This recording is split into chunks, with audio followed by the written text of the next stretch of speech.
সম্পতি Naskar, psychiatrist.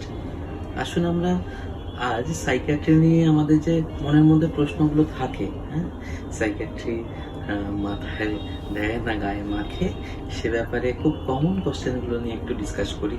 কারণ আমরা কে না জানি যে আমরা যে বিষয়ে যত কম জানি তার বিরুদ্ধে তার ক্ষেত্রে আমাদের ততটাই ভুলভ্রান্তি তৈরি হয় এবং মনের মধ্যে অহেতুক ভয় তৈরি হয়। প্রথম যে প্রশ্নটি সব থেকে কমন, সেটা হচ্ছে যে আমার মন খারাপ হয়েছে, টেনশন হচ্ছে, সেটা ওষুধের মাধ্যমে কি কমানো সম্ভব? উত্তর হলো এক্স্যাক্টলি সম্ভব। এই ওষুধগুলো ব্রেনের মধ্যে কিছু রাসায়নিকের মধ্যে পরিবর্তন করে, জিনের এক্সপ্রেশনে কিছু পরিবর্তন করে, যার ফলে ওষুধের মাধ্যমে অবশ্যই খারাপ লাগা, দুশ্চিন্তা এগুলো কমানো সম্ভব। দ্বিতীয় খুব কমন প্রশ্ন, ডাক্তারবাবু ওষুধ কাজ করতে কতদিন লাগবে?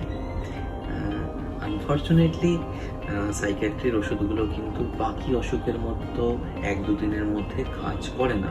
এগুলো বিভিন্ন ওষুধের কাজ করার একটা বিভিন্ন টাইম পিরিয়ড আছে। তবে জেনারেলি 10 দিন থেকে 2 সপ্তাহ কিন্তু অ্যাটলিস্ট ওষুধগুলোকে সময় দিতে হয়। এরপরে সব থেকে বড় প্রশ্ন, তাহলে কি আমাকে সারা জীবন ওষুধ খেতে হবে?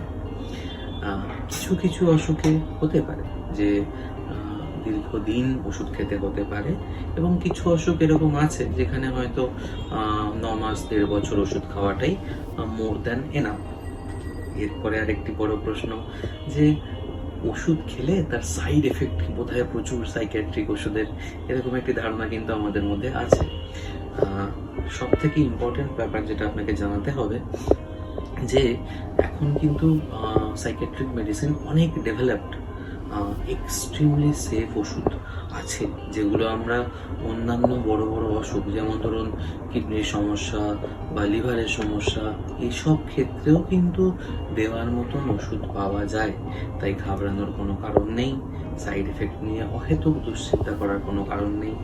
বরং আমাদের এটা ভাবা উচিত যে যদি ওষুধটা না খাওয়া হয় তাহলে শরীরের সব থেকে ইম্পর্টেন্ট অর্গান আমাদের ব্রেন, সেটি যদি ঠিক না থাকে তাহলে আমাদের কত বেশি ক্ষতি হতে পারে। এমন আরেকটি কমন প্রশ্ন যে ধরুন একটা ওষুধের ডোজ আমি হঠাৎ করে মিস করে ফেলেছি, তাহলে কি করব? প্রথম ব্যাপার, ভুল করাটা উচিত নয় এরকম। ওষুধের ডোজ মিস না করাই বাঞ্ছনীয়। যদি আপনার কোনো কারণে ওষুধের ডোজ মিস হয়ে যায়, আপনি অবিলম্বে আপনার সাইকিয়াট্রিস্টের সঙ্গে যোগাযোগ করুন এবং খেয়াল রাখবেন যে নিজে থেকে কখনো ওষুধের ডোজ বাড়ানো, কমানো বা বন্ধ করা এগুলো একদম করবেন না। সেগুলো কিন্তু একটি ক্ষতিকর এফেক্ট আপনার উপর ফেলতে পারে। একই প্রশ্ন অনেকের থাকে যে আমার তো ওষুধ খেয়ে ভালো লাগছে, 1 মাস ওষুধ খেয়ে আমি অনেক বেটার ফিল করছি, তাহলে কি আমি ওষুধ ছেড়ে দেবো? একেবারেই নয়।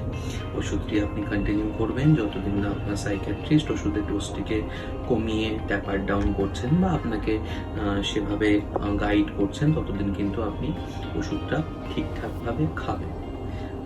লাস্টলি আজকে একটি খুব গুরুত্বপূর্ণ প্রশ্ন নিয়ে আমি আজকে ডিসকাশনটা শেষ করব। সেটা হচ্ছে যে মহিলাদের ক্ষেত্রে প্রেগন্যান্সি এবং ল্যাকটেশন, যখন পেটে সন্তান আছে অথবা বাচ্চা ছোট দুধ খাচ্ছে, এই সময় কিন্তু আমি অনেককে দেখেছি মায়েরা অনেকে ভয়ে যে সন্তানের ক্ষতি হতে পারে, এই দুশ্চিন্তায় অনেকেই কিন্তু ওষুধ ছেড়ে দেন।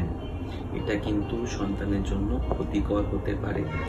প্রেগন্যান্সিতে দেওয়া যায় অথবা বাচ্চা যখন দুধ খাচ্ছে তখন দেওয়া যায়, এরকম কিন্তু ওষুধ আছে। অহেতুক দুশ্চিন্তা না করে অবিলম্বে আপনার সাইকিয়াট্রিস্টের সঙ্গে কনসাল্ট করুন। তিনি আশা করা যায় আপনাকে এই সমস্যাগুলোর হাত থেকে বাঁচার জন্য প্রপার ওয়েতে গাইড করে দেবেন। ঘাবড়াবেন না, জীবনে তো সমস্যা আমাদের আসতেই থাকবে, সমস্যাই তো জীবন। কিন্তু আমাদের যেটা করতে হবে সেই সমস্যাগুলোর সমাধান খোঁজার চেষ্টা করতে হবে। জীবনে অনেক সময় এরকম হবে যে সমস্যাগুলোর কোনো সমাধান নেই, সেক্ষেত্রে আমাদের কিন্তু অসুবিধাগুলোকে একটু পাশ কাটিয়ে এগিয়ে যাওয়া শিখতে হবে। আসুন আমরা সবাই মিলে ভালো থাকি, সবাইকে ভালো রাখি। নমস্কার।